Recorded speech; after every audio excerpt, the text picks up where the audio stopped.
Hey everyone, welcome back. Thanks for joining us for the second part of our story. Let's jump right back in. Emails, dozens of them. Discussions about property purchases in Spain. Conversations with someone named D. Talk of an exit strategy scheduled for March. Mentions of a move to Valencia. They had already secured a home. And worse, so much worse, there were notes. Notes about me, about the Miller project, about how close they were to wrapping it up. There was even a spreadsheet listing other operations, 17 of them. 17 other families, other lives, being gutted just like mine. I found a folder named Sundays, hidden deep in her drive. Inside, photos, recent ones. Evelyn, smiling, wrapped in the arms of some young guy on a beach. Spain, maybe. They were kissing, holding hands. Her face looked different. Happier, maybe. Or maybe it was just free. That's when it hit me. The past 13 years, my wife, the twins I raised like my own. None of it was real. It had all been designed, built like a con, like a project. And I had been the mark.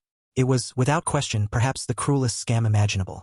For the next 2 days, I wasn't really alive. I didn't eat, barely drank. I sat in the silence of a house that suddenly felt like a museum of someone else's life. One I had no part in creating. I didn't call the office. I didn't answer messages. I just wandered from room to room like a ghost. The house was full of lies. Everywhere I looked, there was something that mocked me. I picked up an old family photo from the mantel. Christmas, 5 years ago. The twins in matching pajamas. Evelyn smiling wide, arms around all of us. But now I saw it differently. Her eyes, they didn't match the smile. They were cold, distant, like she was already gone. I found a drawer filled with birthday cards. One from Daniel that said, "To the best dad ever," in what looked like Evelyn's handwriting. Disguised but not enough. I lined them up, compared them, the curves, the spacing. All the same. She had even faked their handwriting. Faked them. And the office, God, the office. I stood in the doorway for a long time, staring at what was supposed to be the engine of her consulting empire. The place she'd spent late nights working on proposals and Zoom calls with overseas clients. But there was no life in that room. Just a printer that had never been used, unopened office supplies, shelves stacked with industry books that still smelled like the bookstore. All props, all lies. Everywhere I turned, another piece of the puzzle came loose. My business, what I had built from the ground up with blood and blisters, wasn't just suffering. It had been gutted. I called a few old clients just to hear their voices, maybe anchor myself. One said they hadn't been able to reach my office in months. Another mentioned a weird invoice from a company I'd never heard of. My business accounts showed payments I didn't authorize. My credit was shot. Vendors were pulling back. The walls were closing in. That night, something inside me shifted. I drove to Atlanta Firearms. I don't even remember the ride. I just remember the air in that place, cold, sterile. The guy behind the counter was polite, professional. He asked me if I needed help. I said no. I knew what I wanted. A Glock 19. 1 box of ammo. No questions, no hesitation. The receipt said 2:17 p.m. I was calm. I remember thinking how surreal it was. How easy. Just fill out a form, hand over a card, and walk out with something that could end it all. Back home, I sat at the kitchen table under the hum of the overhead light. I took the gun out of its case, loaded it 1 round at a time. The sound, click, click, click, was deafening. I thought about what I had to do. Confront Evelyn and the twins when they came back. Get answers. Find out where the hell my money went. And if they couldn't or wouldn't tell me, I'd end it. End the pain, the shame, the silence. I remembered whispering to myself, 66 years. All for this. My business, my name, everything. I gave my life to it. Gone. What was left? And that's when the phone started buzzing. It was Sophie again. She'd been texting for days, calling. I hadn't answered. I didn't want her to hear the emptiness in my voice. But something about that moment, the loaded weapon in front of me, the family photo still in my hand. I picked up. Dad. Her voice cracked. Oh my God, you finally answered. Are you okay? I didn't say anything. Couldn't. Dad. Her voice dropped, filled with worry. Talk to me, please. I don't remember what I said. Something about being tired, about it all falling apart. But she heard it. The hollowness. The truth. She booked the flight that minute, didn't even pack properly. When Sophie walked through the front door the next morning, February 13th, it was still dark. I was sitting at the table. The gun was still there, still loaded. She walked in, dropped her bag, and froze. Dad, she said softly. I looked up. I didn't even recognize my own voice when I said, I didn't know what else to do. She walked over slowly, sat beside me, and placed her hand on mine. You're not alone, she whispered. We'll figure this out. She didn't call the cops. Not right away. I think she was afraid if she moved too fast, I'd shatter. Maybe she was right. Instead, Sophie started going through the house. Quiet, determined. She began documenting everything. Every email, passport, invoice, and receipt. All the evidence of the betrayal, the fraud, scattered throughout the house. Sophie moved through the house with a kind of calm I didn't recognize at first, but later realized was pure resolve. She opened drawers, photographed every document, downloaded emails off the old desktop in the office Evelyn never used. She found bank statements, copies of passports, and something that hit me like a punch to the chest. Applications for accounts I never opened, investments I'd never made, with signatures that looked like mine but weren't. "This is big, Dad," she said softly, flipping through a file folder labeled Consulting Partners. "This isn't just fraud. It's organized. Planned." I nodded numbly. It's like I never really knew her. "You didn't," Sophie said gently, glancing over at me. "But now we do, and we fight back. You're not doing this alone." She called her husband that night, Ben. "He's a lawyer, steady and measured in a way I've never been." They talked for over an hour. I sat nearby, silent, while Sophie walked from room to room, relaying everything she was finding. When she hung up, she sat down next to me. "No more talk about guns," she said firmly. "Ben thinks the best weapon we have right now is the truth, and a good legal strategy." I stared down at my hands. They were shaking. "They ruined my life, Sophie." She took my hand in both of hers. "Then let's make sure they don't ruin someone else's. Let's get every last one of them."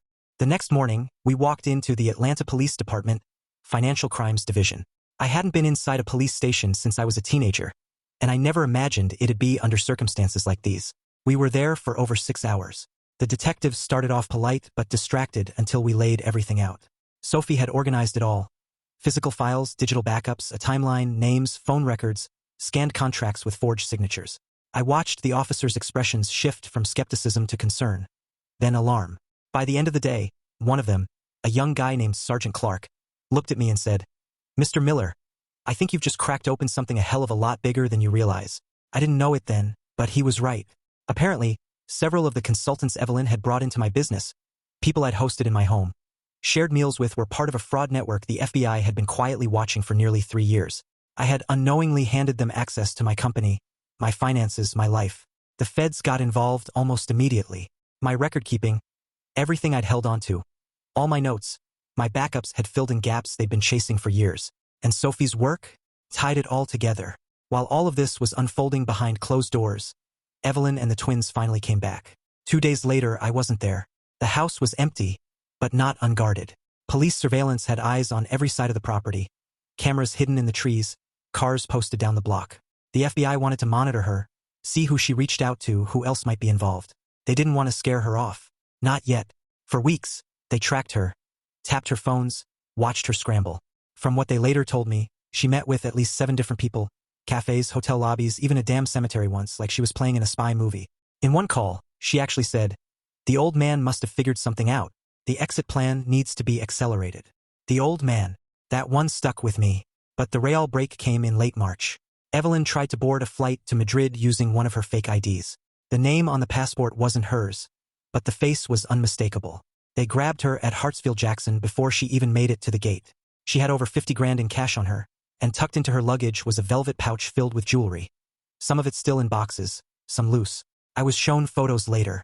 Among the pieces was a gold locket shaped like a teardrop, engraved with the initials CM Clara Miller, my late wife. My Clara. That locket that had belonged to my late wife, Clara. The days following Evelyn's arrest were a blur. I felt like I was stuck in a place between relief and sorrow, struggling to come to terms with what had happened to me. For 6 months, I lived in a kind of limbo, waiting for the legal system to do its part, hoping for some kind of closure, but fearing that there would never be enough justice to undo the damage she'd done. I was informed of the search warrants executed across multiple properties. They turned up more than I could have ever imagined.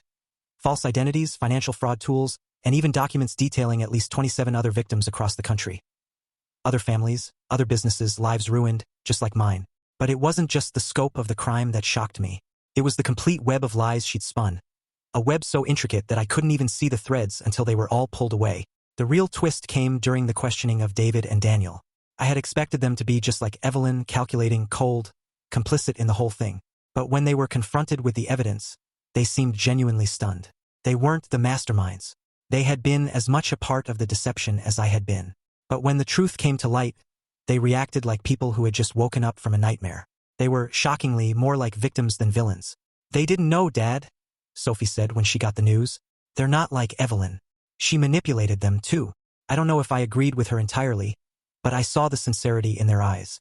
For the first time, I saw them for who they truly were, not as Evelyn's accomplices, but as people who had been raised in the very machine she'd created to control and deceive.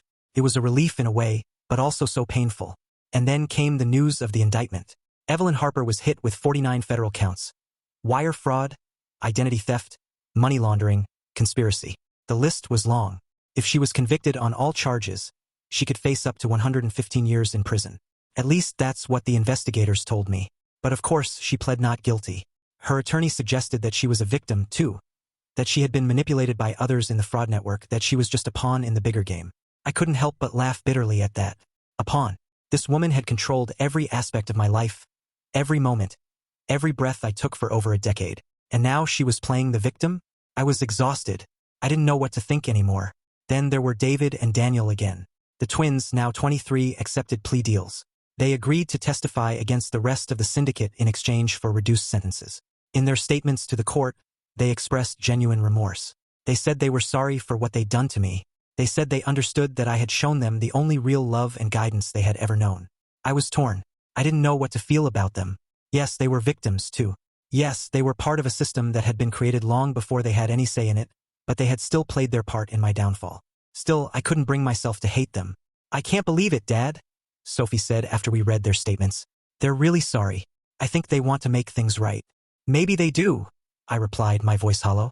But making things right for me doesn't undo the years I lost, the damage that's been done. And then there was the recovery. Slowly, my business, Miller Construction, began to rebuild. With Sophie's help, we got things back on track. The clients came back, albeit cautiously. Financial institutions worked with us, waived fees, restructured debt. They understood that what happened wasn't my fault. But no amount of money or contracts could heal the deeper wound. Some days, I still couldn't believe what had happened. I'd spent so many years building my life, my family, my business, and it had all been a lie. It wasn't just the stolen funds, the empty bank accounts, the crumbling reputation. It was the emotional cost. Evelyn hadn't just taken my money. She'd stolen my trust, my belief in the world. She had manufactured a life for me, one that felt real, one that I'd believed in with all my heart.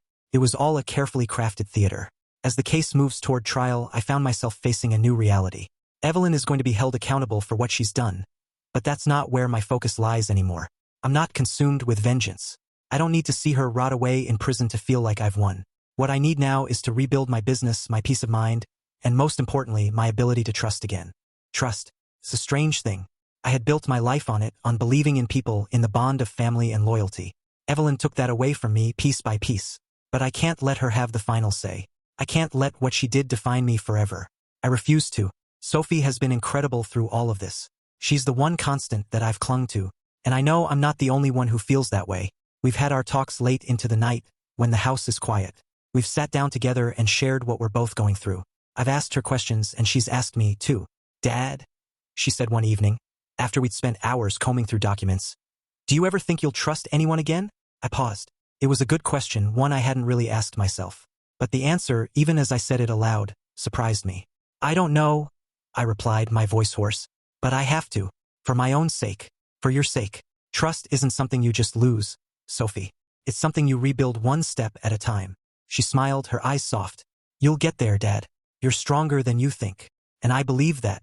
I know that rebuilding trust isn't a simple task, but it's one I have to face if I want to move forward. Thanks for watching. If you enjoyed this video, don't forget to like, comment, and subscribe for more stories like this. See you next time.